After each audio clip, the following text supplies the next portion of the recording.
Hey folks, fWhip here, and welcome on back to the hardcore Minecraft world for the next comment of the day episode, where you can just ignore all these shulker boxes and all of these shulker boxes. I've already started working on the next episode, as well as you can imagine. I have to fill every single one of these boxes full of glass. Full. It's a lot, and I needed a break, and I realized I forgot to record this, so here we are over here. We've got a bunch of questions today to finish off this book. We're finally done. All 100 pages are filled, so apologies to the people who did leave comments today. I did have to cut some of them a little short to be able to include all of them, but for the final time, we're scrolling to the end of this here book. Question 1 coming in from Haggard9. I love that you are putting this project into steps. I think this shows how massive a project can be. Question: if you stay alive long enough in this world that you complete the city and even mountains, will you quit the world as if you were burnt out, or just don't have any inspiration for the next projects? Just something that popped in my mind. In terms of getting burnt out and quitting the world, I mean, I have no plans for that, but you just can never really tell. Like, you can't really plan and be like, you know what, in 3 months I'll be burned out and not want to do this anymore. But I will say, with what I'm doing on this world here, is I've tackled it in a much different way than I've tackled previous long-term survival worlds, and I feel like I learned a lot of things from doing like my building with fWhip world, which lasted for 5.5 years. We're currently in year 3 almost, or we are, I can't remember the exact date of this world here. So we've been around this one for a good while, and we've built a lot of stuff. Granted, we are on day 6,847 right now. The entirety of the building with fWhip world lasted just under 10,000 days. I was so close to hitting the 10,000 day mark, and looking back, I wish I had done that and then ended it, but we were like 700 days shy, so that's a lot of gameplay to go through when I already didn't really want to be there. But anyways, in terms of the burnout and how that might affect things here, my goal with this series is to keep it going on for as long as I possibly can. Pretty much what I would say right now is current me wants to keep this world going until I unfortunately eventually will die in it. It is hardcore after all, so that's kind of the time when the world will reach its final stage. Speaking of which, I don't have a bed here, and the desert is a little dangerous at nighttime with all the husks and everything. So let's not make that today. But that all being said, I hope that I'll keep inspiration going in this world. I think if I were to be uninspired for what I want to do here, that would probably be something more about just general Minecraft at the time and my desire to be playing in Minecraft. Because what I've done in this world is really set myself up with the freedom to tackle different tasks and whatever I might want to do throughout the entire world. We haven't walked back through this area for a long time, so let's go back here. Why not? But overall, this is kind of being treated as my long-term Minecraft world that I would love to keep going as long as we possibly can. So I don't really plan to end it. If we finish those projects, that just means I'm going to find new projects to work on. It's the same thing for me, that I think it took a long time to get over the hurdle of I really just love building and creating things in this game. And being able to see them all in the same world together, for me, that is a huge positive of being able to like walk through all of this stuff over here in the desert that we've been transforming, in comparison to walking through the city of Path and then walking through all the farming villages and everything like that, the end transformation, the nether hub, all those things in their same world together really just shows all of the cool stuff that we've done. And I love being able to see all that without having to go back to the main world screen, change world, load back into a new space, and be in a full new setup, different gear, different tools, all that stuff. The early game grind I enjoy, but it's all to get me here so that I can actually do these big projects of the end game mega builds and that. Like, this is why I love Minecraft, being able to do this type of stuff. There's always unfinished segments like this right here that probably needs to be torn out a little bit more, but yeah, we'll get to that eventually. That all being said, current me right now is sticking with this world for as long as I possibly can. I'm honestly really excited for the 1.21 release.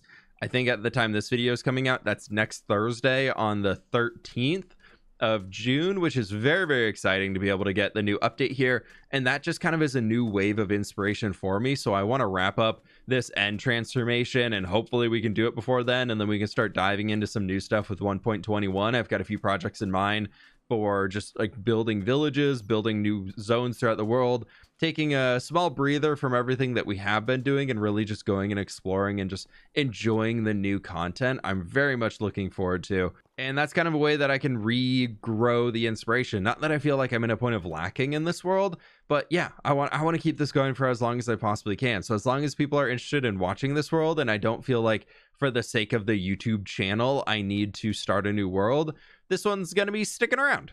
So we'll see how all that lands here. And so far, the support on this series from episode 1 to now, granted, there's been some that have popped off a little crazy, but people are still loving it. And it's absolutely awesome to be able to keep it moving forward and everything. And I think it's just Minecraft being a little bit of a down overall in general has caused the views to be a little bit down. But I think this is kind of where my community loves to be. So, and I really love being here too. So that's a big ol' happy coincidence. And yay, we're going to keep on going.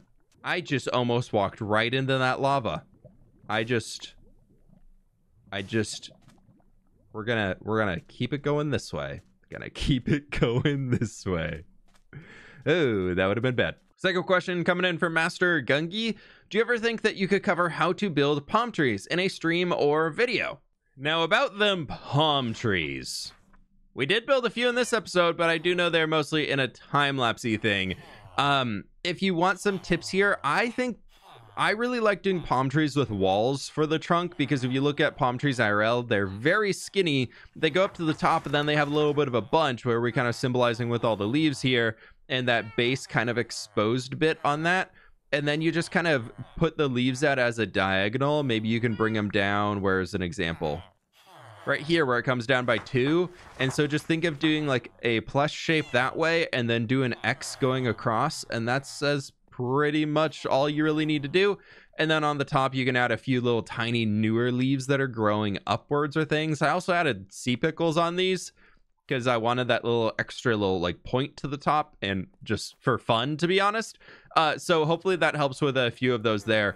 But we are starting on streams every once in a while building a few more custom trees. So maybe I'll get inspired to make some more palm trees as we're decorating out the rest of New Papyrus out here. So that could mean some more being built upon streams. So definitely tune in for those. Question 3 coming in from Gaman504. Hi, how do you add depth to your builds? Now, I struggle to make a build not look flat. The most that I do is to add windows and a tower. What do you think I should do? Now, I picked this question here about all of the depth to add to buildings because I think this structure here is a really, really good example of that. I'll be honest, the exterior isn't like my favorite 10 out of 10. I love this build. I'm so happy that I built this way, but I think it gives a good example of how to add depth. Depth can work in 2 ways.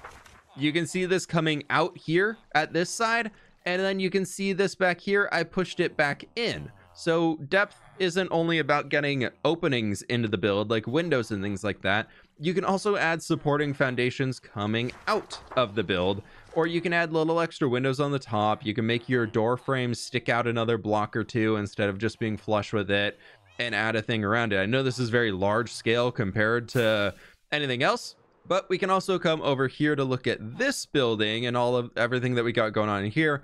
Whereas this, originally, this was a flat wall here. And I was like, all right, that's a really boring face. So I started by bringing out a 5 wide there that you can see with the granite that was through here. And I was like, okay, that kind of helped, but this corner still boring. And then I was like, what if I had a staircase to the top? And that was the depth that was added in here of something functional that I'm actually going to be using. And then also on top of that, you can see in front of this guy, we have a few awnings and things. We have the door raised up a block off the ground, so you can add a little front porch of sorts, and that can help you get a little bit more depth. And then we have this over here that also is just like kind of sticking out another 2 blocks beyond there. And then that one you can see is another block out. So it's not a flat face going across, but these are all just rectangles. Like it's just a rectangle, a rectangle, a rectangle with like a little extra rectangle like pushing this way, and then that's all just repeated the same idea across the back here. So that's the big thing that I would say, is just keep focusing on different ways to add shapes together. And the tower idea, the windows, all those things are great, but there's still more that you can add on top of them. And the biggest thing I could say is just keep experimenting and keep trying new things. You can even see on the bookshelves over here how we did this. It steps back, and then the wall behind that is again another block back. So you get that depth of it kind of growing outwards as it goes up, and then it curves and comes back in. And even for the roof line here, you can see that we kind of have 3 roofs with this main section, then we have a step down, and then we have a step down again. They're just big flat areas up top, but by having this depth here to that, I think it adds a really cool transitionary element. This one in the middle, I was almost thinking about making it a block or 2 taller, but I think with having the different blocks for the roof to make it pop already, that way it's totally fine. Next one coming in from That King Noob. Hey fWhip, there's something you haven't done in over a year. You still haven't made interiors in the Flower Forest Village and the Fisherman Village. That might be cool to see since you have made interiors for the 1.21 episode. That would be really cool to see, etc. Also, new papyrus. Now, I do have a ton of glass to trade now, and we are in the next day. So, while we're talking about King Noob's question here, I've actually punched these villagers by accident. Hopefully they don't hate me. But we're gonna get rid of the pickaxe so I don't accidentally kill them. But in regards to the interiors over in the Flower Forest Village and the Fisherman Village, I kind of treat those as if I'm inspired in the moment to do them, I will do them. But in reality, it's not really something that I'm exploring to or revisiting a lot outside of like visiting the farms that are in those areas. So we maybe will do one of those interiors, but I would say don't hold your breath for it, to be honest. I think it would be amazing to have them all completed, but then also at the same time, I want to make sure where I'm putting my time and energy and effort and all of that is towards projects that, one, I'm inspired to be doing, and two, knowing that people are going to watch that. And I kind of got to play the YouTube algorithm a little bit here, unfortunately. And I think if going back and revisiting those things might not be the best thing that I could do right now, but it could possibly be something that sounds like a good idea in the future to really finish off those areas. At the Flower Forest Village, at least, I do know that I want to build something on the actual hill of the Flower Forest behind it. So one day we will get back out there and work, and maybe that'll mean that we'll do a few of the interiors, but I will say there are a lot of them. So we'll see how that turns out. I don't hold your breath over it, but maybe it'll happen. I do think it would be amazing to have all the interiors completed everywhere in this world, but for now, the thing that I know that I really want to focus on interior wise, as it's something that I'm still like approaching the idea of doing more of them, is really focusing on doing the interiors in the city, as that's something that is directly what I'm working on right now, and there's a lot in there that we still need to go through. Oh, we missed the second round today. Oh no.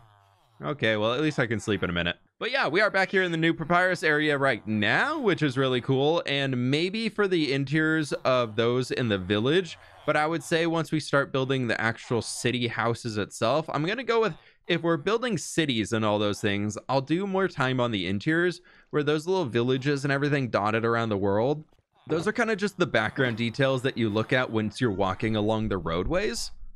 So not super sure if we'll dedicate the time, if there's not really that many reasons to actually walk into the villages besides visiting our lovely villagers. So let's go with the idea currently of, if we're building a city, I will try and do more of the interiors and as places that we might actually explore through. And if we're doing smaller things, they'll probably get skipped over. But hey, we did the interior on this entire place, which is pretty cool. Final question coming in here from Braden, which I did have to cut it off a little bit, but the full question asks, you've added some custom forests already, but how about one that's been used for logging? Maybe add some carts moving logs throughout the world. The city has come a long way, but where is the main source of wood coming from? An idea to add to the ever-growing list of ideas to grow the infrastructure of the world / show where these building blocks come from. Love the series. Thanks for the endless hours of entertainment. This is my first YouTube comment ever. Oh. Now, in regard to the forest for logging, I think that could actually be something really, really cool to do. I'm kind of envisioning a giant like pine or spruce or evergreen forest that would be really cool to be able to fill with a bunch of trees and then make some large sections where they're logging and some additional sections. I'm just waiting for these villagers to unlock over here so I can keep trading. But then we can have additional sections in the forest that have like younger growth to establish sustainable logging practices. So we have some forestry huts out there who are in charge of planting younger saplings to allow those to keep growing. So we can really kind of go off of that vibe and make like a sustainable environment. That does sound like something that could be really cool to do. And then also adding those on carts going throughout. I think that sounds awesome. I don't know if I would do a forest for each type of tree that's actively being logged, but I think some like general logging areas in the world could be pretty fun to be able to visit. and kind of show again that idea that you mentioned of supporting the infrastructure in the world. A lot of the storylines that we're telling in here currently are about how people survive and how they get all the infrastructure to build everything, where they're getting the food from, all those things. So it also makes sense. We do have a quarry, so it would make sense to have somewhere where they are getting the wood logs from and everything, outside of just, hey, there's forests around us, duh, somebody goes and chops those trees down. But making it a little bit more industrialized, that could be a fun way to do it. So I will keep that in the back of my mind. I think that could be something that could come a little bit down the line once we've been working with a lot of the 1.21 features, because I've thought about doing something about like an auto crafting lumber mill to make a bunch of different types of things. But then also I feel like the way to actively feed that well is an automatic tree farm, which is something that I don't want to do per se. I've done the tree farms that I want for mangrove and then the nether trees, just because I absolutely hate chopping those down, and I won't use them unless I auto tree farm it, or I won't use them in large quantities. So I like to have the option available to me.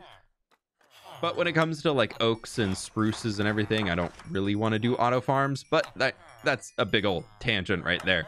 Long story short, I think this is an absolutely awesome idea. I think it could be really cool to build some form of logging forest to show that part of the world in here.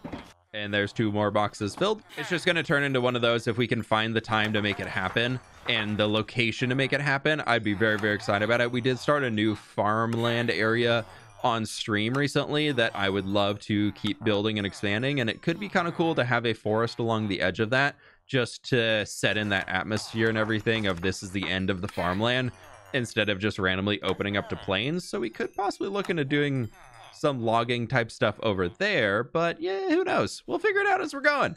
That's the beautiful part of this game. We don't need to make any decisions until we actually want to work on the project. I very much naturally expand the world out as I'm going, and whatever project I want to work next on, I have some general ideas of where certain things are going to go eventually, like the end stronghold, or the stronghold to get to the end. I've been saving that region for a big build, and then obviously I knew I wanted the landscape somewhere near it for the giant landscape we're working on, so those regions have been kind of predetermined. But outside of that, I actually just kind of pick a spot and then figure out how to connect the dots from there to everything else that we have. With that, I still have so much glass trading left to do. I'm not even halfway through filling all these things, and this was a nice way to pass another 20 minutes of this. And I just I've clocked it down to, if I can just sit through it for the entire time and just get it done. It's oh, I have to go drop off. Okay, we're at the very end of that guy.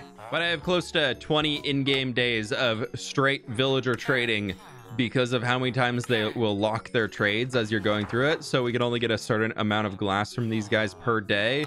But if I go quick enough, sometimes I can get a 3rd round in, so that'll speed it up a little bit. But I've still got so much left to do. Oh, I've got so much left to do. I started at like level 200 something, like low 200s. We're at 239.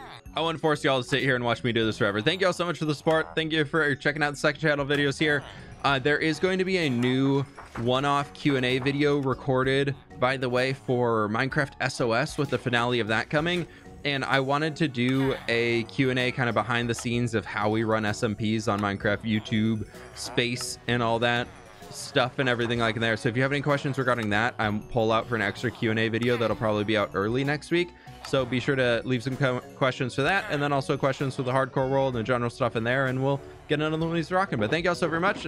Leave a like if you did enjoy, subscribe if you're new, and I'll catch y'all on the flip side.